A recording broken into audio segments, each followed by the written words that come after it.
So ఇప్పుడు మనం ఏం చేద్దాం అంటే overview of the institute material ఐసే study material with respect to leverages and cost of capital. మనకి 2 చాప్టర్లు కంప్లీట్ అయినాయమ్మా, కాస్ట్ ఆఫ్ క్యాపిటల్, లెవరేజెస్. ఆ రెండింటిని ఒకసారి ఓవర్ వ్యూ చూసేద్దాం. ఆ ఓవర్ వ్యూ చూసిన తర్వాత నెక్స్ట్ చాప్టర్ లోకి వెళ్దాం. Okay right.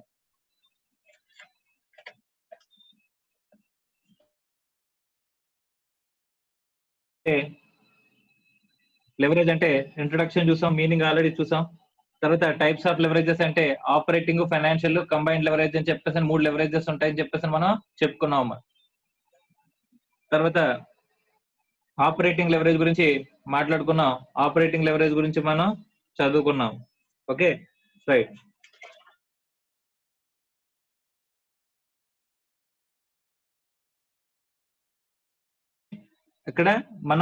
ఇక్కడ చూసామండి. తర్వాత next break even analysis and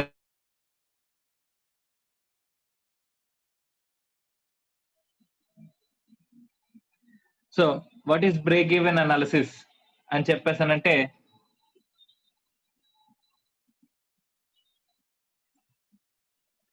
right. Next మనం చూసేది ఏంటంటే break even analysis and operating leverage అని చెప్పాడు. సో బ్రేక్ ఈవెన్ అనాలిసిస్ అంటే ఏంటి అని చెప్పేసానంటే నార్మల్ గా ఎక్కడైతే మనకి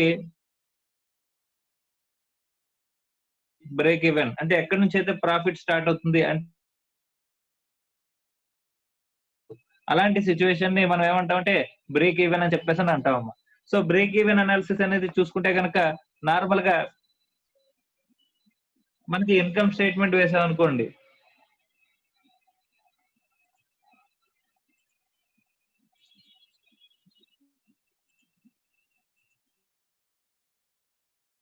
ఇన్కమ్ స్టేట్మెంట్ వేస్తే sales minus variable cost,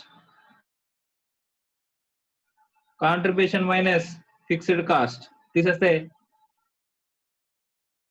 general గా మనకి ఇక్కడ ఫిక్స్డ్ కాస్ట్ ఎక్కడైతే కవర్ అవుతుందో, ఫిక్స్డ్ కాస్ట్ ఎక్కడైతే మనం కవర్ అప్ చేయగలుగుతామో అప్పుడు అక్కడ మనకి ఇక్కడ మనం పే చేయగలిగాం, సో ఇంకర్ అవ్వగలిగాం. అయితే తీసేస్తే మనకి ఏం మిగులుతుంది? ఈబిఐటి. సో ఈబిఐటి ఎక్కడ జీరో అవుతుందో అక్కడ మనకి ఏమంటారండి, ఇక్కడ బ్రేక్ ఈవెన్ అని చెప్పేసి అంటారు. Okay right. చూడండి, break even analysis is generally used to struck concerned with the computing break-even point. At this point of production level, there is and sales, there will be no profit and no loss. Main important ఏంటంటే ఇక్కడ profit కి loss కి profit ఉండకూడదు, loss ఉండకూడదు. అలాంటి situation ఏమంటాం? Break even point అంటామంట. Okay. So total cost is equal to the total sales revenue. Total cost అంటే ఇక్కడ వేరియబుల్ మనకి సేల్స్ కి ఈక్వల్ అయిందంటే అక్కడ ఈబిఐటి అవుతుంది, ఈబిఐటి జీరో అవుతుందని చెప్పేసి అని చెప్తున్నాడమ్మా. కానీ సేల్స్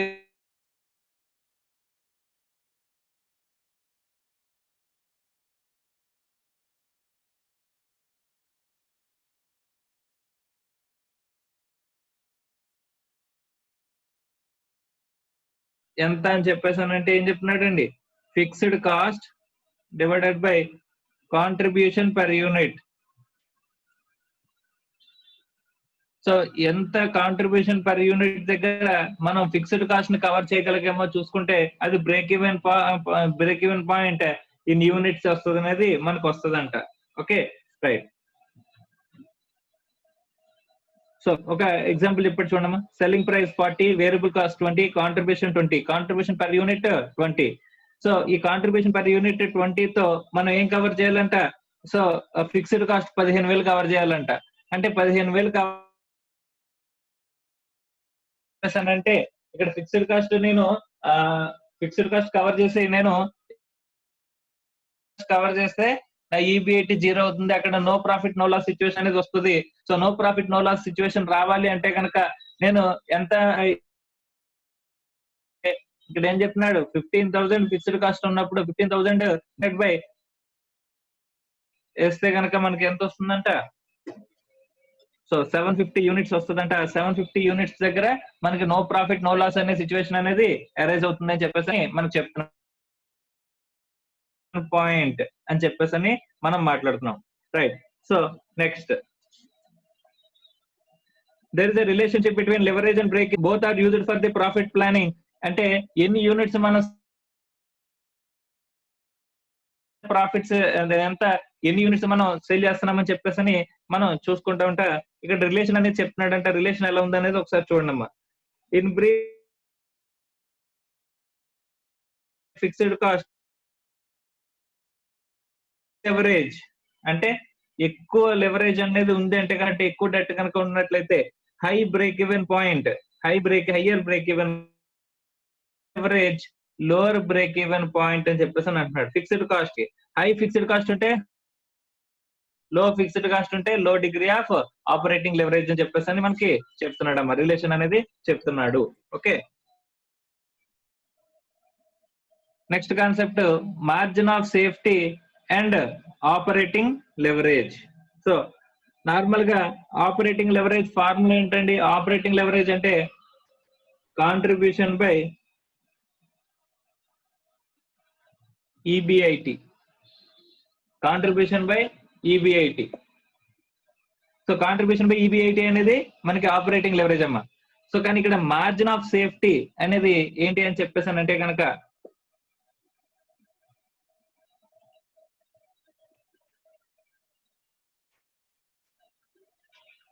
సో ఇక్కడ మార్జిన్ ఆఫ్ ఆపరేటింగ్ లెవరేజ్ అంటే మనకి contribution divided by EBIT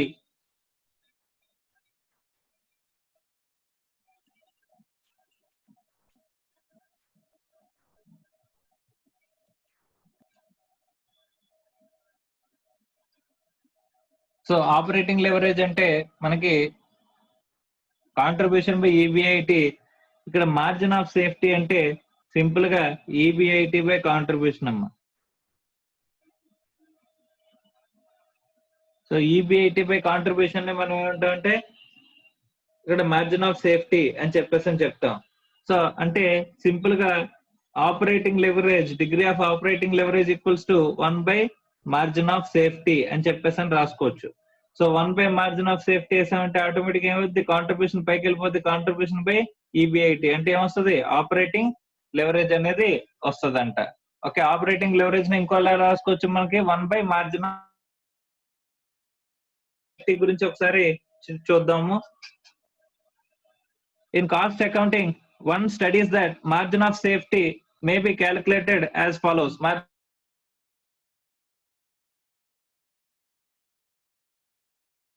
By sales into 100. So అంటే బ్రేక్ ఈవెన్ పాయింట్ సేల్స్ కంటే ఎక్స్ట్రా సేల్స్ ఏవైతే ఉన్నాయో అది మనకి మార్జిన్ ఆఫ్ సేఫ్టీతో సమానం అన్నమాట. ఓకే, ఎందుకంటే బీఈపీ సేల్స్ తో మనకి ఏమొస్తుంది? ప్రాఫిట్ లాస్ జీరో అయిపోద్ది కాబట్టి ఆ పైన ఉన్నదంతా కూడా ఏమవుద్ది? ప్రాఫిట్ అవుతుంది. సో కాబట్టి అదంతా కూడా మనకి ఏమొస్తుంది? మార్జిన్ ఆఫ్ పైన ఉన్న సేల్స్ అనేది మనకి ప్రాఫిట్ జనరేట్ చేయగలుగుతాం. సో కాబట్టి అదంతా కూడా ఏంటి? మార్జిన్ ఆఫ్ సేఫ్టీ కింద వస్తుంది. Sales minus BEP sales by sales మనకి ఏంటి? Margin of safety. So margin of సేఫ్టీకి higher margin of safety indicates lower business risk and higher profit.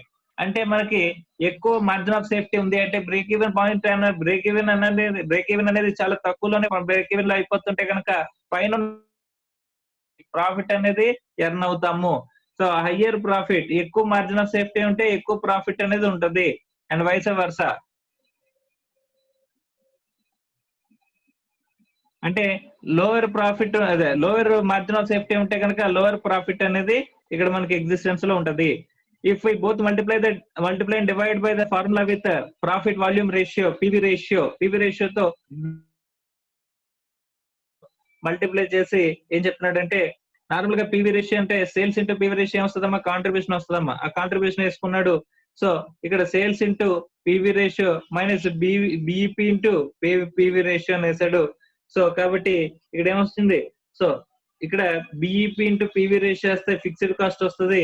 ఇక్కడ BEP fixed cost by PV ratio కాబట్టి మనకి break even point analysis అంటే ఏంటి? Fixed cost by PV ratio కాబట్టి ఇక్కడ break even point into PV ratio అంటే fixed cost.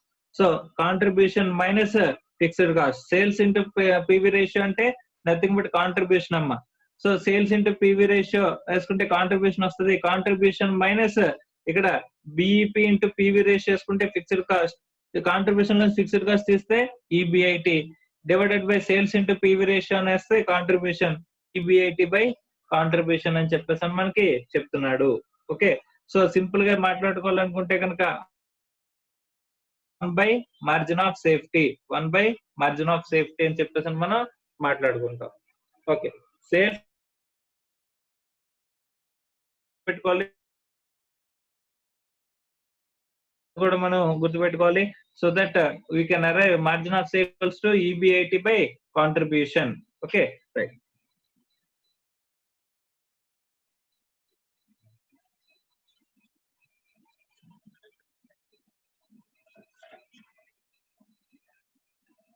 So operating leverage, మిగతా operating leverage గురించి, ఆపరేటింగ్ లెవరేజ్ ఫార్ములాస్ గురించి మనం అంతా చూసామమ్మా. ఇక్కడ ఇల్లస్ట్రేషన్స్ ఏవైతే ఉన్నాయో ఇల్లస్ట్రేషన్స్ మీరు చేసుకోవాలి. Next financial leverage, financial leverage గురించి కూడా మనం మాట్లాడుకున్నాం. ఫైనాన్షియల్ లెవరేజ్ ఎలా క్యాలిక్యులేట్ చేయాలి ఏంటి అనేది మనం తెలుసుకున్నాము. సో తర్వాత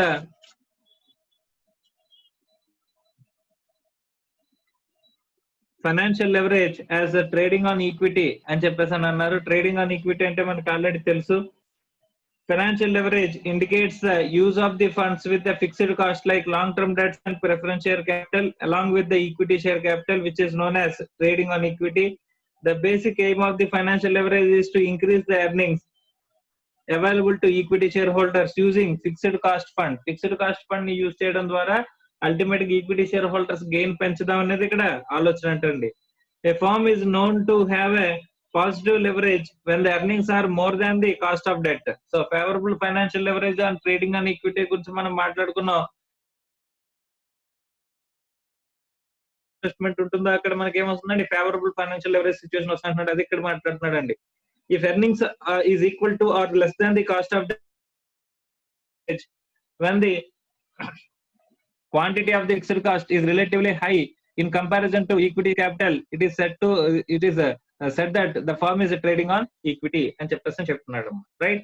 next trading on equity, favourable financial leverage situation, ఇవన్నీ కూడా మనం ఆల్రెడీ మాట్లాడుకున్నాం. గేరింగ్ ఎఫెక్ట్, లెవరేజ్ ఎఫెక్ట్, ఇలాంటి చాలా మనం పర్యాపదాలతో ఉన్న ఆస్పెక్ట్స్ మనం మాట్లాడుకున్నాం అమ్మా. అక్కడ ఏంటంటే రిటర్న్ ఆన్ ఇన్వెస్ట్మెంట్ కంటే కాస్ట్ ఆఫ్ డెట్ అనేది తక్కువ ఉంటే అప్పుడు మనకి favourable financial leverage.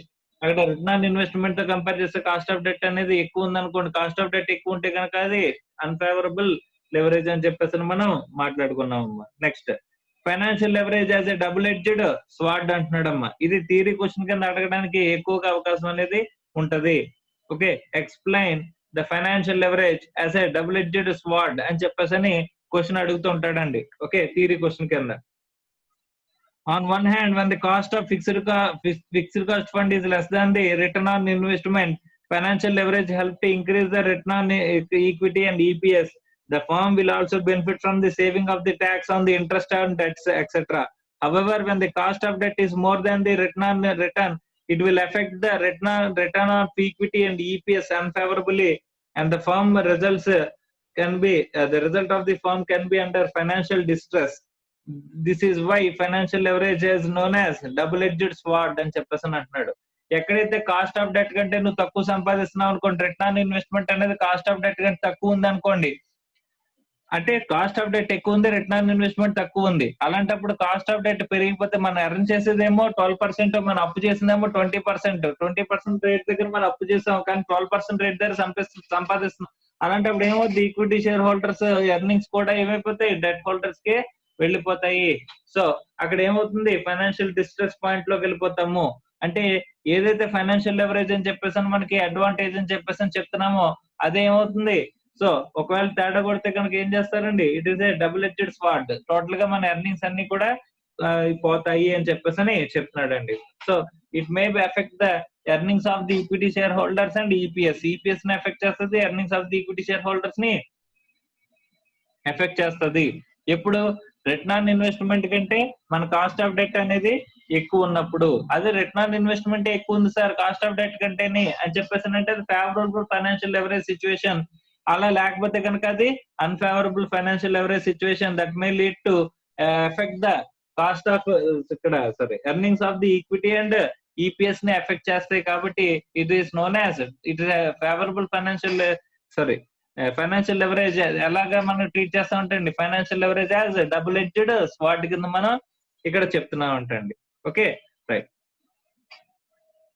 So return on investment కంటే ఇంట్రెస్ట్ అనేది ఇక్కడ రిటర్న్ ఆన్ ఇన్వెస్ట్మెంట్ ఎక్కువ ఉంది అంటే ఫేవరబుల్, రిటర్న్ ఆన్ ఇన్వెస్ట్మెంట్ కంటే ఇంట్రెస్ట్ కాస్ట్ ఎక్కువ ఉంది, ఇంట్రెస్ట్ కాస్ట్ ఎక్కువ ఉందంటే అన్ఫేవరబుల్, రిటర్న్ ఆన్ ఇన్వెస్ట్మెంట్ అంటే ఇంట్రెస్ట్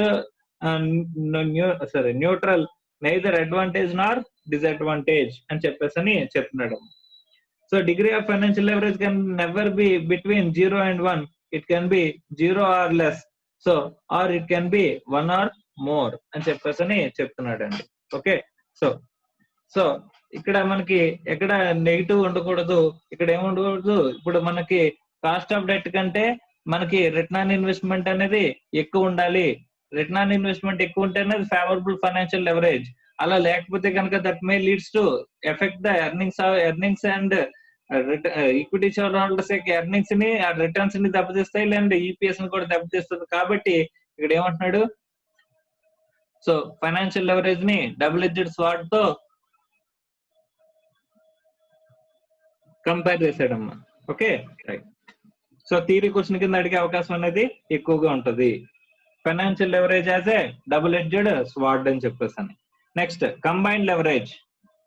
సో కంబైన్డ్ లెవరేజ్ గురించి కూడా మనం చూసాం, దాని ఫార్ములాస్ అనేవి చూసాం, ప్రాబ్లమ్స్ కూడా దాని మీద మనం చూసుకుంటూ వచ్చామమ్మా. Okay right.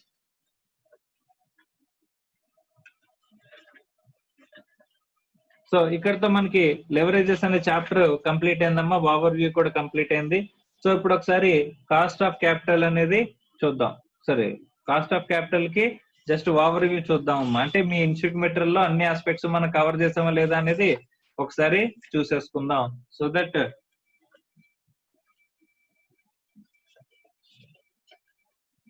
So cost of capital అని చెప్పేసి చూస్తే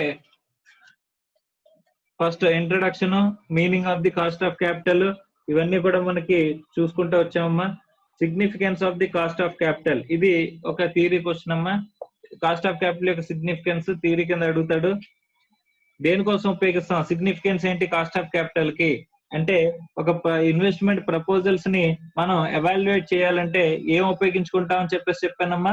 కాస్ట్ ఆఫ్ క్యాపిటల్ ఉపయోగించుకుని మనం ఎవాల్యుయేట్ చేస్తాము.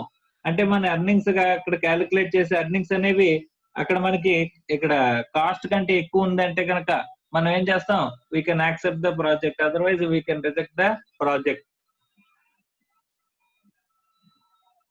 అని చెప్పేసి మనం మాట్లాడుకున్నాం. At least we should earn the expectation of the capital holders. Expectation of the capital holders అంటే ఏమొస్తుందమ్మా, ఈ డబ్ల్యూఏసిసి వస్తుంది. ఆ expectation of the capital holders అంటే ఇక్కడ ఈక్విటీ అవ్వచ్చు, డెట్ అవ్వచ్చు, లేకపోతే ప్రిఫరెన్స్ షేర్ హోల్డర్స్ అవ్వచ్చు, వీళ్ళందరూ కూడా ఎక్స్పెక్టేషన్ అంతా కలిపితే కనుక overall expectation will be at WACC. ఆ డబ్ల్యూఏసిసి అనేది మనం ఎర్న్ చేయాలి. Okay right.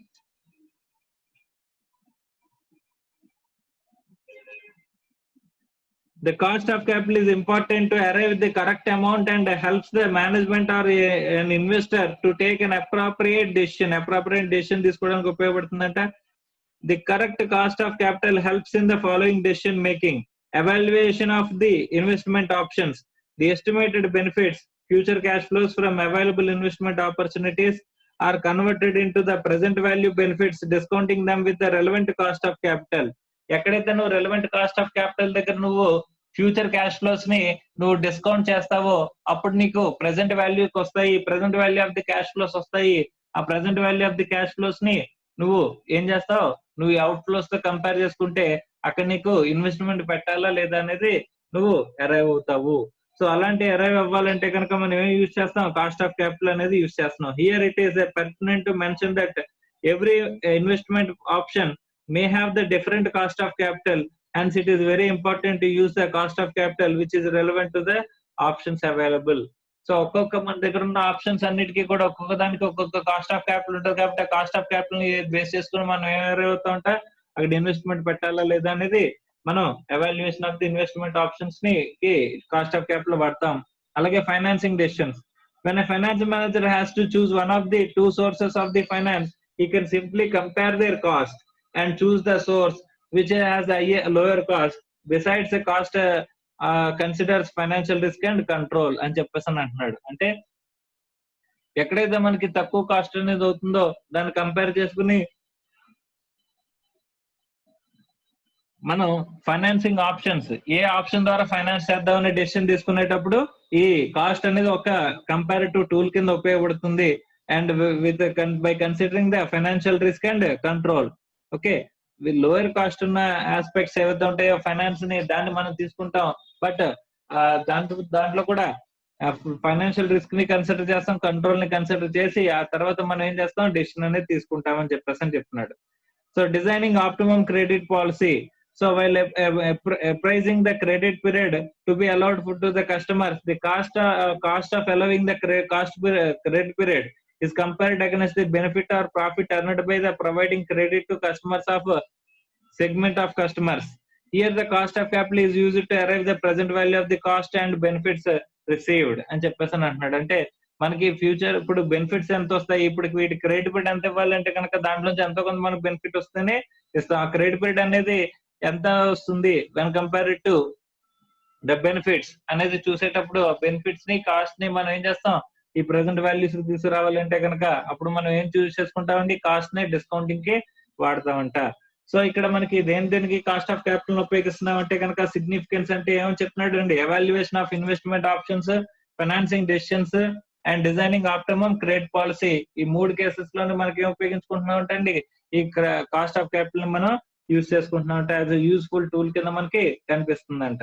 Okay, next determination of cost of capital. Cost of capital ఎలా డిటర్మిన్ చేయాలి ఏంటి అనేది మనం ఆల్రెడీ చూసామమ్మా. Cost of long term rate గురించి మనం మాట్లాడుకున్నాం, కేడి. సో కేడి గురించి ఆస్పెక్ట్స్ చెప్తున్నాడమ్మా, ఇవన్నీ ఆల్రెడీ మనం చూసేసామమ్మా.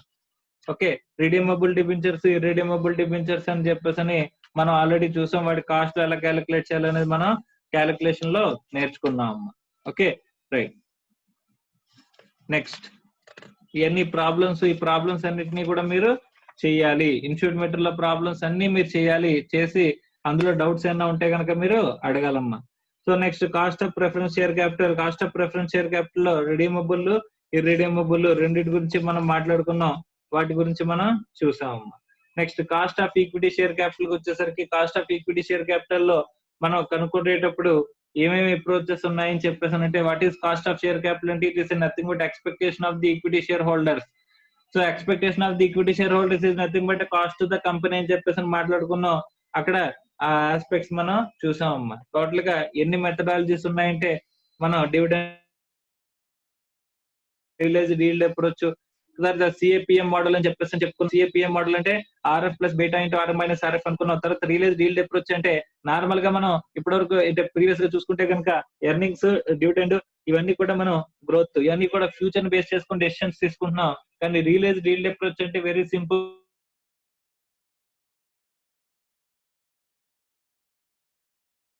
అనేది కంటిన్యూ అవుతాయని చెప్పేసి తీసుకునే డెసిషన్ ప్రకారం కాస్ట్ అనేది మాట్లాడుకున్నాం అండి. ఓకే, సో ఇలాగా డివిడెండ్ ప్రైస్ అప్రోచ్ గురించి మాట్లాడుకున్నాం, ఎర్నింగ్స్ ప్రైస్ అప్రోచ్ గురించి మాట్లాడుకున్నాం, తర్వాత గ్రోత్ గురించి మనం డిస్కస్ చేసుకున్నాం, ఆ తర్వాత రిలైజ్ డీల్డ్ అప్రోచ్ గురించి మనం మాట్లాడుకున్నాము, పిఎం మోడల్ గురించి కూడా మనం మాట్లాడుకున్నాం అమ్మా. Okay right. Next cost of retained earnings అంటే కాస్ట్ ఆఫ్ రిటైన్డ్ ఎర్నింగ్స్ కి కాస్ట్ ఉంటుందంటే ఎస్ ఉంటుంది అనుకున్న ఈక్విటీ షేర్ హోల్డర్స్ కాస్టే, ఎగ్జిస్టింగ్ ఈక్విటీ షేర్ హోల్డర్స్ కాస్టే కాస్ట్ ఆఫ్ రిటైన్డ్ ఎర్నింగ్స్ అని చెప్పేసి మనం మాట్లాడుకున్నాం అమ్మా. తర్వాత effective interest rate, EIR method, ఇది ఒకసారి చూద్దాం అమ్మా. After introduction to effective interest rate method under NDAS 109, though students will study this concept and the standard in detail subject to accounting or financial reporting, a brief and relevant part of. Okay, first definition of effective interest rate method. Effective interest method అనేది ఒకసారి ఏంటో చూద్దాం. It is the rate that receives through the expected life of the financial or financing amount of the financial asset or to the amortized cost of the financial liability. When calculating the effective interest rate, The entity shall estimate the expected cash flows by considering all the contractual terms of the financial instrument. For example, prepayment to extension of call and similar options, but shall not consider the expected credit losses, ECL. The calculation includes all the fee and points paid or received between the parties to the contract. There are integral part of the effect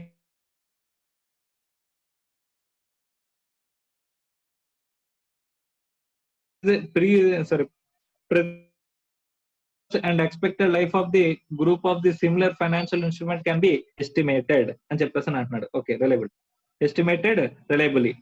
However, in those rare cases when it is not possible to reliably estimate the cash flows or expected life of the financial instrument, the entity shall use the contractual cash flows over the full contractual terms of the financial instrument అని చెప్పేసి అంటున్నాడు అన్నమాట.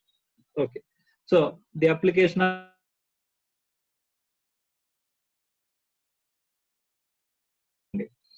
So for floating variable rate financial assets or financial liabilities, the periodic re-estimation of the cash flows to reflect the movement of the market rates of interest alters the effective interest rate.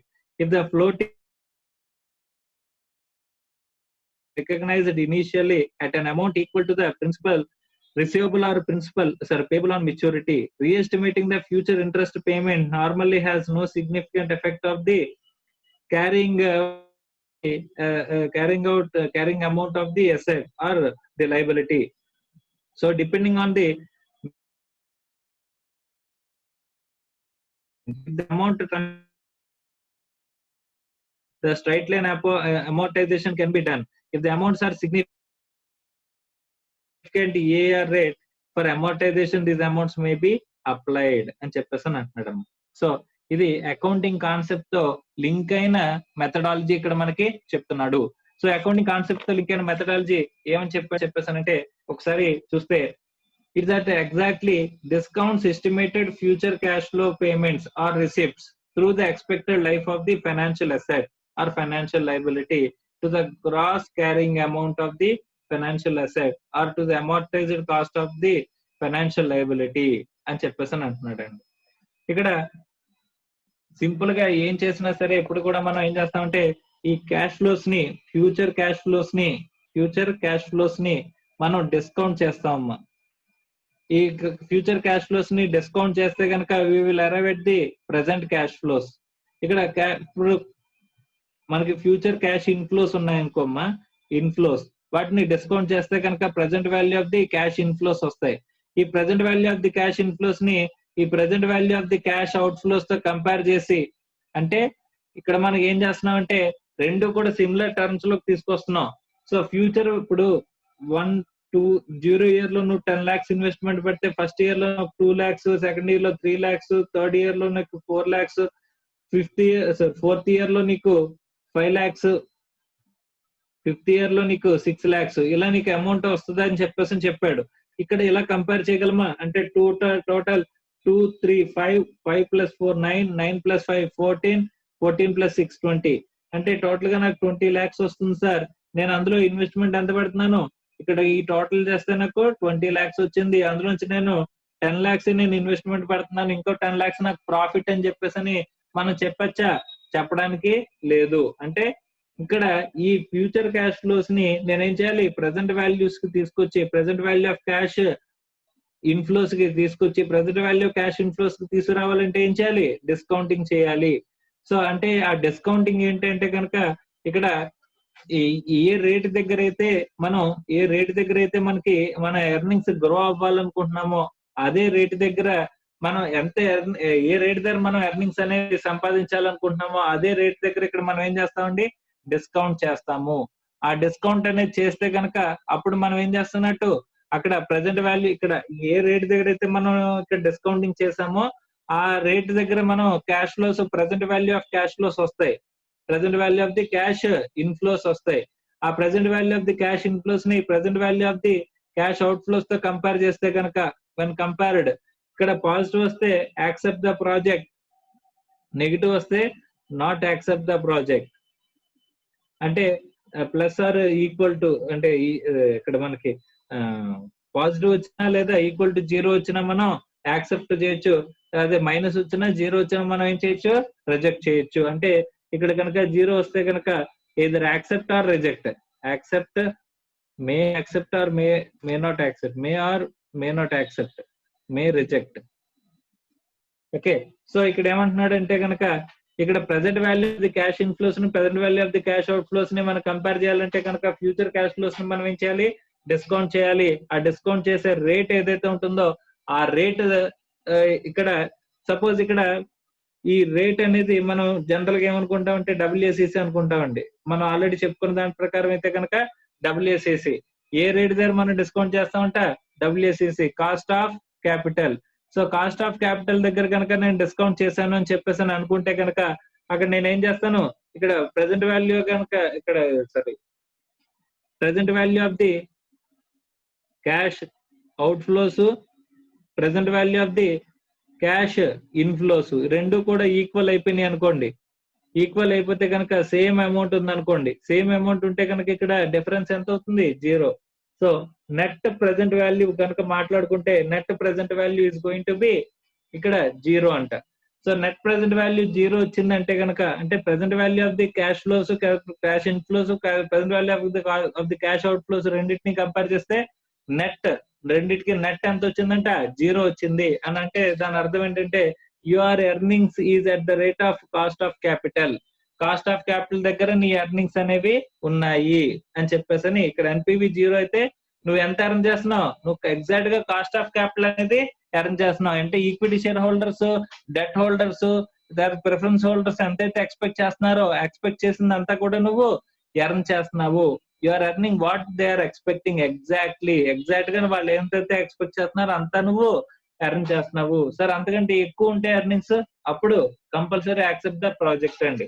అందుకంటే తక్కువ ఉంటే కనుక we should not accept the project. ఎందుకంటే you are not even achieving. ఇక్కడ NPV కనుక negative వచ్చింది అనుకోండి, NPV అంటే నెట్ ప్రెసెంట్ వాల్యూ కనుక నెగిటివ్ వచ్చింది అనుకోండి, ఇక్కడ నెగిటివ్ వచ్చిందంటే అక్కడ వాళ్ళ ఎక్స్పెక్టేషన్ కూడా నువ్వు రీచ్ అవ్వట్లేదు అని చెప్పేసి అని. అంటే ఈ కాస్ట్ ఆఫ్ క్యాపిటల్ దగ్గర నువ్వు డిస్కౌంట్ చేయడం అంటే కనుక దాని అర్థం ఏంటి, డిస్కౌంట్ చేయడం అంటే ఏంటి అర్థం అక్కడ. సో నువ్వు కాస్ట్ ఆఫ్ క్యాపిటల్ అన్న ఎర్న్ చేస్తున్నావా లేదా అని చెప్పేసి అని మనం చూడడం. ఇక్కడ ఏ రేట్ ఏదైతే మనం ఇక్కడ డిస్కౌంట్ చేస్తున్నామో ఇక్కడ ఎన్పివి ఎక్కడైతే జీరో అవుతుందో దాన్ని మనం అంటే అంతవరకు మన ఎర్నింగ్స్ అనేవి ఉన్నట్టు. అంటే మన ఇంటర్నల్ గా రేట్ ఆఫ్ రిటర్న్ ఎంత అంటే ఇక్కడ ఐఆర్ఆర్ ఈక్వల్స్ టు ఇక్కడ కాస్ట్ ఆఫ్ క్యాపిటల్ అమ్మ. ఐఆర్ఆర్ అంటే ఇంటర్నల్ రేట్ ఆఫ్ రిటర్న్. మన ప్రాజెక్ట్ లో ఎంత రిటర్న్ ఆన్ ఇన్వెస్ట్మెంట్ ఉందంటే ఇంటర్నల్ రేట్ ఉందంటే కనుక ఐఆర్ఆర్ కాస్ట్ ఆఫ్ క్యాపిటల్ దగ్గర ఎంతైతే రేట్ ఉందో అదే రేట్ అంటాను. కాస్ట్ ఆఫ్ క్యాపిటల్ ఎంతైతే ఉంటుందో అదే ఐఆర్ఆర్ అవుతుంది అని చెప్పేసి అని చెప్తున్నాడు అమ్మా. ఐఆర్ఆర్ అంటే ఇంటర్నల్ రేట్ ఆఫ్ రిటర్న్. అంటే మన ప్రాజెక్ట్ లో అంత ఎర్నింగ్స్ అనేవి ఉన్నాయి అని చెప్పేసి చెప్తున్నట్టు. సో ఇక్కడ పాజిటివ్ ఉందనుకోండి ఐఆర్ఆర్ మారిపోద్ది, నెగిటివ్ ఉందనుకోండి ఐఆర్ఆర్ మారిపోతుంది. అంతేగాని it is not equals to IRR is not equals to cost of capital. So మన ప్రాజెక్ట్ లో ఎంత రిటర్న్ ఉంది అని చెప్పేసి మనం చూసుకోవచ్చు అంటే. Okay right. అంటే ఇక్కడ ఏ రేట్ దగ్గరైతే మనం డిస్కౌంట్ చేస్తున్నామో ఆ డిస్కౌంట్ చేసే రేట్ ని మనం ఎలా కనుక్కోవచ్చు, డబ్ల్యూఎస్సిసి ద్వారా కనుక్కోవచ్చు, లేదా ఈ ఈఐఆర్ మెథడ్ ద్వారా మనం అరైవ్ అవ్వచ్చు అని చెప్పేసి అని చెప్తున్నాడు.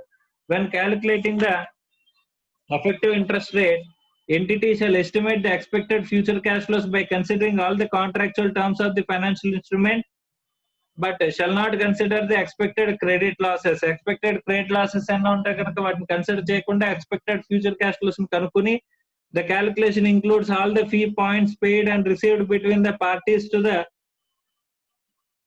contract that are in integral part of the effective interest rate.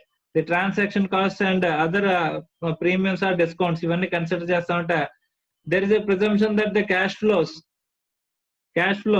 and expected life of the group of the similar financial instrument can be estimated reliably, and however in those rare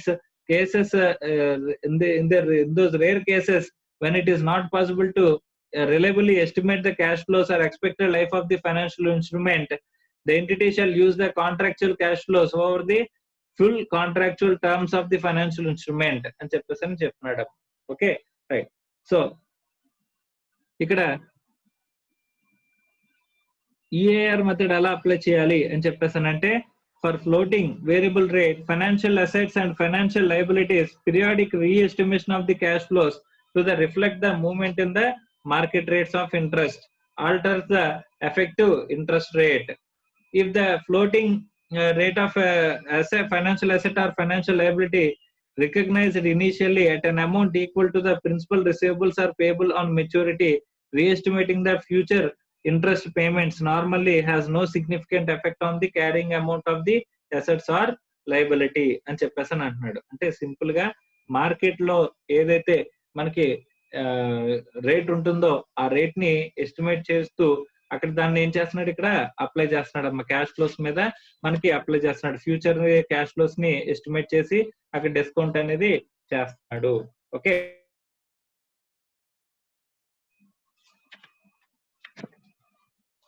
ఇక్కడ effective rate of interest అనేది మనం calculate చేస్తూ effective rate of interest మీద effective rate of interest ని మనం ఏం చేస్తున్నాం, ఇక్కడ ఫ్యూచర్ క్యాష్ ఫ్లోస్ ని డిస్కౌంట్ చేయడానికి ఉపయోగిస్తున్నాము. సో ఈ ఎఫెక్టివ్ రేట్ ఆఫ్ ఇంట్రెస్ట్ కనుక మనం అప్లై చేయలేకపోతే కనుక మనం అప్లై చేస్తాం, WCC అనేది మనం అప్లై చేస్తాం. నెక్స్ట్ అదే weighted average cost of capital. So weighted average cost of capital గురించి మీకు ఆల్రెడీ ఎలా చేయాలి ఏంటి అనేది మనం నేర్చుకున్నాం. Okay right. Value weights maintain చేయొచ్చు లేదా మార్కెట్ వాల్యూ వెయిట్స్ మెయింటైన్ చేయొచ్చు అని చెప్పేసి మనం మాట్లాడుకున్నాం. ఏది కరెక్ట్ అని చెప్పేసి రెండు కనుక క్వశ్చన్లు ఇస్తే మార్కెట్ వాల్యూ వెయిట్స్ మనం కంపేర్ చేయాలని చెప్పేసి అనుకున్నాం. మార్కెట్ వాల్యూ వెయిట్స్ కన్సిడర్ చేసేటప్పుడు మనం ఏ కాస్ట్ కన్సిడర్ చేయకూడదు, రీటైన్డ్ ఎర్నింగ్స్ ని కన్సిడర్ చేయకూడదు మార్కెట్ వాల్యూ వెయిట్స్ తీసుకునేటప్పుడు. ఎందుకంటే ఈక్విటీ షేర్స్ ప్రైస్ లోనే అక్కడ market value of the equity share లోనే ఏమి ఇంక్లూడ్ అయిపోయి ఉంటుంది. అక్కడ మనకి ఈ